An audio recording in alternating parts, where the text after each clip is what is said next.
You could be beautiful, smart, kind, loyal, and he still might not choose you. Sounds harsh, right? But here's the truth. No one wants to say out loud, men have options. Lots of them. With a single swipe, he has access to dozens, sometimes hundreds of other women. And in this world of endless choices, being a good woman is no longer enough. But don't get discouraged, because here's where it gets interesting. Most women try harder. They text first, they overgive, they prove their worth. But what if I told you that the moment you try to prove yourself, you've already lost your power? In this video, I'm going to flip the script. I'm going to show you one move, just one, that will shift his focus entirely onto you. A move so subtle, yet powerful, that it quietly tells his brain, she's not like the rest, and I might lose her. And that fear, the fear of losing you, that's what makes a man choose. This isn't about playing games or manipulating anyone. It's about stepping into your value, in a way most women never do, because no one ever taught them how. So if you're tired of being almost enough, if you're done watching him chase other women, while you're stuck wondering why not me, stay with me. Because by the end of this video, you won't just understand what makes a man pick you, you'll understand what makes him never stop choosing you. Let's get started. You're thinking about him all day. The conversations flowed, the connection felt real, and the way he looked at you, it meant something. Maybe he even said it, I'm really into you. So why does it feel like he's slowly disappearing? At first, he was all in initiating texts, planning time together, making you feel seen, and then it starts. The texts become fewer. He's just busy, calls drop off, his energy changes, and you're left confused, replaying every moment, wondering what you did wrong. But here's the thing, you didn't do anything wrong. This is where most women start chasing clarity. They lean in, trying to fix it. They show more love, more attention, more effort, hoping he'll return to how it was in the beginning. But that's exactly when he pulls away even faster. Because here's what no one tells you. A man can like you, genuinely enjoy your company, be physically attracted to you, and still pull away. And it has nothing to do with you not being enough. Men pull away when the emotional stakes aren't high enough to keep them present. It's not the attention you give. It's the space you take up in his mind that keeps him engaged. When a man senses that he already has your full attention, your availability, your emotional energy, all without having truly earned it, something in him subconsciously relaxes. Not in a peaceful, committed way, but in a way that makes him think, this is safe. It's too easy. What else is out there? That's the shift. When he no longer feels he could lose you, he stops trying to win you. And that's exactly where your power is. Because once you understand how to hold your value without chasing, how to let your presence create emotional tension instead of pressure, he doesn't pull away, he leans in. Because deep down, every man wants to feel like he's choosing someone who doesn't need him, but wants him anyway. And in just a moment, I'm going to show you exactly how to make that shift, with one powerful move that most women never use. Stay with me. There's a moment, often unspoken, that changes everything in a connection between a man and a woman. It's not the moment you kiss, or even the moment he says he likes you. It's more subtle. It happens when the balance of emotional power quietly shifts, when he realizes, maybe for the first time, that he doesn't have you as figured out as he thought. See, what most women don't realize is that men don't fall for you just because of how much they like you. They fall for you when they realize they don't fully have you yet, when they can feel that your heart is not a guarantee, but something he has to earn. And that shift doesn't come from playing hard to get. It comes from a deeper place, a decision that says, I know who I am, I know what I bring. I'm not afraid to walk away from anything that doesn't honor that. That's the moment everything begins to turn. When you stop trying to win his attention, when your energy no longer screams, pick me, please choose me, but instead rests in, I'm observing you too.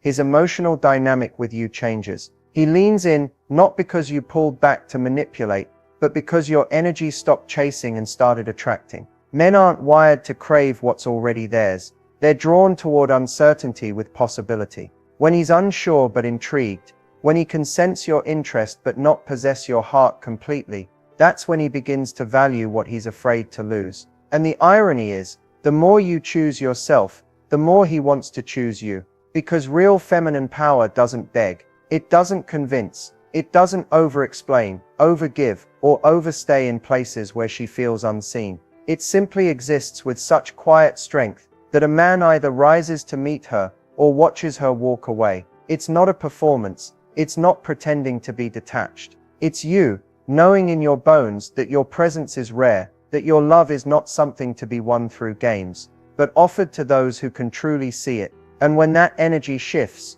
when he feels that you are no longer chasing but standing still, fully rooted in your value, he begins to wonder, he thinks more, he feels more, and suddenly you're not one of many. You're the one he's afraid to lose. That's the secret shift most women never make, not because they can't, but because no one told them they could, until now. And up next, I'll show you why the idea of competition with other women is a complete illusion. Once you understand this, you'll never see dating the same way again.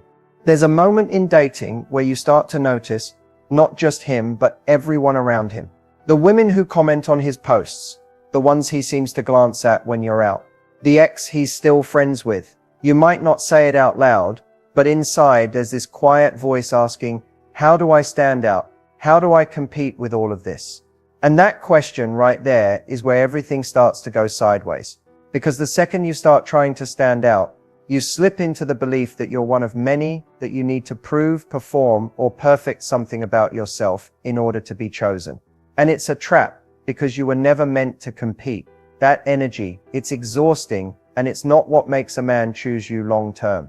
You want to know what does: stillness, self-assurance, that quiet confidence that says, I'm not here to be better than anyone, I'm just here to be me. And whether you recognize the value in that is your decision, not my insecurity. The women who constantly try to one-up, outshine, or compare, they're chasing an illusion.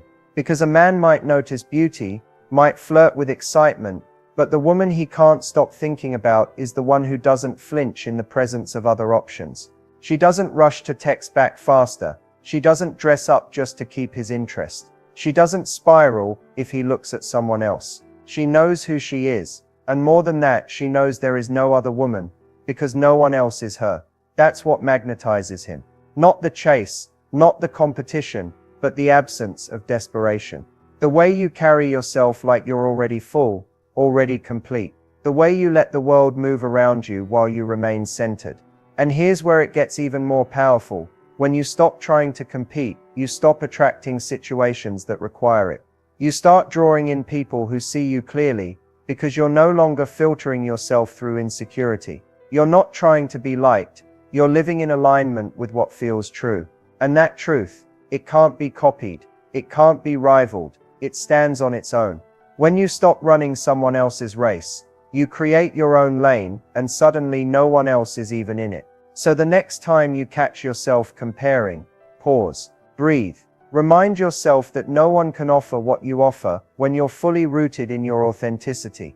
Not louder, not prettier, not more confident, just real. And that kind of woman, she doesn't compete because she already knows she's the prize. There's a moment after every date that matters more than any part of the night itself. It's the moment he's alone, driving home, lying in bed, phone in hand, screen dark, and in that silence, his mind either replays the way you made him feel, or it starts to forget. Most women focus so much on making a date good, on being funny, sweet, interesting, attractive, that they forget what really lingers. It's not the jokes you told. It's not your outfit. It's not even whether the conversation was perfect. It's the feeling you left him with, the emotional imprint. And more often than not, that imprint comes from your words, but not the ones you think. It's the little sentence that slipped out with confidence, like, I'm not for everyone, and I'm okay with that. Or the way you casually said, I'm not afraid to start over if something doesn't feel aligned. It's those moments, unapologetic, grounded, effortless, where he hears something he doesn't usually hear, and it hits differently. Because most people speak to be liked.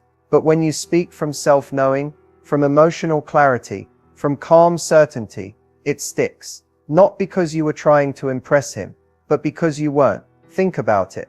When a man's used to surface-level conversations, compliments or flirty banter, a woman who speaks truthfully, without agenda, becomes unforgettable. You say something simple, but powerful, and it echoes in him. A day later, a week later, maybe months, not because it was dramatic, but because it was real.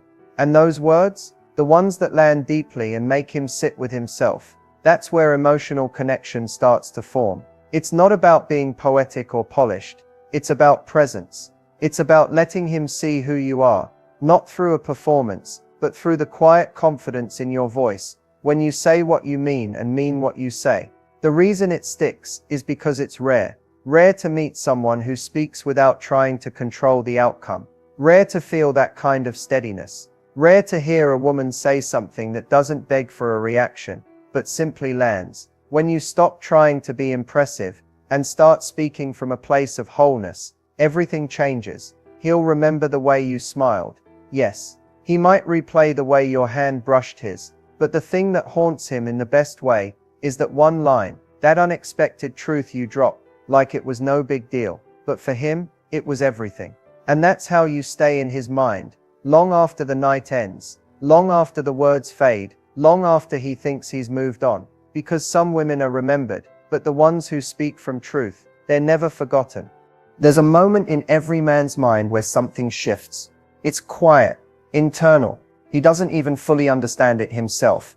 But it sounds like this: if I lose her, I'll regret it. And once that thought enters, it becomes a thread he can't pull out of his mind. So the real question is, what makes that moment happen? It's not looks. It's not charm. It's not even compatibility on paper. It's emotional positioning, the way you hold yourself, not in front of him, but in your own life. Men don't feel urgency to commit until they sense they could actually lose something meaningful. And that feeling doesn't come from ultimatums or pressure. It doesn't come from texting him more or being the perfect woman. It comes when he realizes you're not waiting for his decision, not waiting for him to catch up, not holding your breath, hoping he figures it out. You're living, you're blooming in your own space. And he knows if he doesn't show up fully, someone else eventually will. That's where the fear kicks in.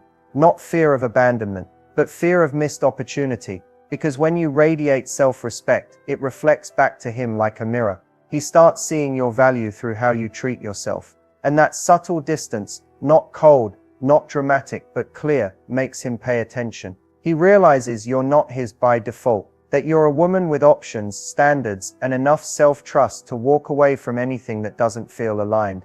It's the way you take time to respond, not out of strategy, but because your time is full. It's the way you don't overexploit your feelings, but also don't hide them. You speak honestly, then let go. You don't push or pull. You let him sit with it. And in that space, he starts to feel something unfamiliar, the absence of your pursuit. And it hits. He remembers your smile, your laugh, the calm you brought into the room. He remembers how safe and yet exciting it felt to be around you. And now in that quiet, he wonders, what if she's gone? That's when the desire to keep you intensifies. Not because you forced it, but because your presence is no longer something he assumes. It's when he realizes, maybe too late, that you're not like the rest, that your energy doesn't chase, it invites. And if he doesn't step into it now, he might never get another chance. That's what triggers the "I can't lose her" feeling. Not what you say, not what you give, but how powerfully you exist, with or without him. Because the woman who knows her worth doesn't try to make someone stay. She just becomes the kind of woman no one wants to let go of. There's always that one person who stays with you, even years later. Maybe the relationship didn't last. Maybe you moved on. Maybe it never even fully started, but you still remember them. Not because they tried harder than anyone else. Not because they were perfect, but because of how they made you feel. And that feeling didn't fade. It left a mark. That's the kind of impact you want to make. Not through effort, but through energy. Not through intensity, but through intention. And the move that creates it. It's simple. But most women don't do it. You stop needing anything from him. You don't pull away to test him. You don't give to earn something. You don't love with the hope of being loved back. You simply stand in your truth and let him feel what it's like to be around a woman who is whole. That's the move. Not a text, not a phrase, not a strategy. Just the decision to show up with zero attachment to whether he chooses you, because you've already chosen yourself. This is rare, it's disarming, and it's unforgettable. because most people interact from a place of wanting. They want attention, they want clarity, they want assurance. But the person who shows up with no agenda, no pressure, no fear of loss, that person shakes something inside you. They're different. When a man meets a woman who holds herself this way, it's not something he can explain. It's just a feeling, a pull, a sense that if he doesn't take this seriously, he'll look back and wonder what he let slip through his fingers. You become the one that redefines the standard, the one he measures others against, without even realizing it. Not because you tried to impress him, but because you were never performing for his approval in the first place. You gave him presence, honesty, softness without surrendering your self-respect. You didn't chase, but you didn't close off. You were simply real, in a way most people never allow themselves to be, and that presence stays with him. Because it's not just about attraction, it's about how safe and challenged he felt all at once. It's about the way your silence spoke louder than any argument, the way your boundaries taught him how to treat you without ever raising your voice. That's impact. The move isn't something you do to him, it's what you choose to embody, over and over, regardless of who's watching, and the ripple effect of that energy, that's what keeps echoing in his memory long after you're gone. Not because you needed him to remember you, but because he couldn't help it. Let's take everything we've talked about and bring it to life. Because when you see it in action, it clicks differently. It's one thing to understand confidence and emotional depth in theory. It's another to watch how it plays out in real moments that stick. So picture this. A woman goes on a first date. She's not overly dressed up, not underdressed either. She's not glued to her phone before he arrives, double checking her reflection every second. She's sitting there, calm, centered, maybe sipping tea. He walks in, she smiles, stands to greet him, but there's no rush, no energy of finally he's here, just ease. The conversation flows. He asks questions, some deep, some casual, and she answers honestly, without fluff or apology. When she disagrees, she says so gently, not defensively. And when she talks about her passions, there's no attempt to impress. Her eyes light up because she's in love with her life, not trying to sell it to someone. Then comes the moment most women dread. He mentions an ex, not in an inappropriate way, just in passing. Most women would tense up, shrink, maybe even start comparing themselves silently. But she doesn't. She smiles, nods, and lets it pass, because her self-worth isn't shaken by who came before her. At the end of the night, he leans in, testing the waters, hoping for affirmation. And instead of over-explaining how she feels, she just says, "Tonight was great, let's both sleep on it." Kind, clear, unattached. That's impact. Or take the woman who's been casually dating a guy for a few months. He starts pulling back. Less effort, more excuses. Most would react, text more, ask questions, seek answers. But she doesn't. She notices the shift, accepts it, and gracefully steps back. No drama, no chase. She doesn't send one last "just so you know, I care" message. She just lets it breathe. A week later, he texts, "Hey, you good?" Of course she is. She was never waiting on him to validate her value. And that silence, it said everything. Not because she played it cool, but because she actually was. These moments don't require a script. They require self-trust. They require you to know the difference between someone liking your presence and someone earning access to your energy. That's what this looks like in real life. It's in the pauses, the grace, the restraint, the moments where most people reach, but you stay still. And in that stillness, something powerful happens. People start to feel your presence even when you're not in the room. Your absence speaks. Your boundaries echo. This is how it works in action. Not louder, not bigger, just deeper. And once you learn how to embody this, you don't just hope he'll choose you. You become the one he realizes he was never ready to lose. There's something most women don't realize they're doing until it's too late. It's subtle. It feels like love. It feels like care. But what it really does is push a man away, even when he was once drawn to you. It's the energy of needing to prove yourself, of over-explaining, over-efforting, of trying to earn something that can only be given freely, emotional commitment. If you want depth, if you want devotion, if you want a man who sees you clearly and shows up with intention, you have to be willing to walk away from anything that doesn't feel that way. That's where it begins. And yet what so many women do instead is tolerate inconsistency, hoping it will turn into clarity.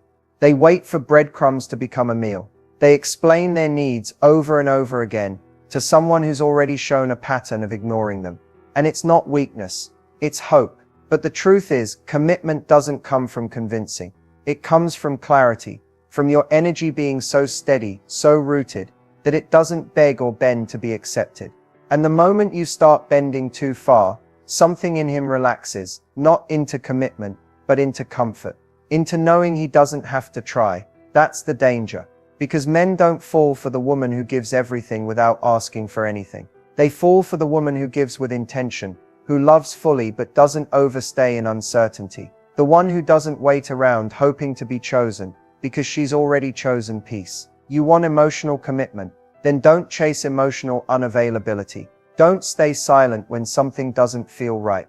Don't confuse chemistry with compatibility. Don't keep giving access to your heart to someone who hasn't proven they can hold it. That's the real work. Not learning how to get someone to commit, but learning how to honor yourself so completely that you naturally filter out anyone who won't rise to meet you. And yes, it can be lonely at first. There's discomfort in standing still while someone you wanted starts to drift. But there's also freedom. Because when you stop negotiating your needs, when you stop shrinking to make someone else comfortable, when you stop over-explaining why you deserve the bare minimum, you make space for something real. The kind of connection that doesn't just say the right things but shows up consistently. The kind of man who doesn't pull away when things get real, but leans in with you, because he can feel the difference. He can feel that your love has depth, but your boundaries have steel. And that combination, that's rare, that's unforgettable. That's what makes him commit, not out of pressure, but from a place of choice. Because when a woman moves through the world like she won't settle for halfway love, she doesn't have to beg for commitment. It finds her. So now you've seen it. The patterns, the shifts, the energy behind real attraction. And what actually makes a man stop, feel, and choose. Not because he's pressured to, not because he's afraid to lose you, but because he wants to. You didn't need to change who you are. You didn't have to play games or become someone else. You just had to come home to the version of you that never had to chase in the first place. Because the truth is, the more grounded you are in your own value, the less convincing you have to do. The less you tolerate half-hearted connections. The less noise you get caught up in.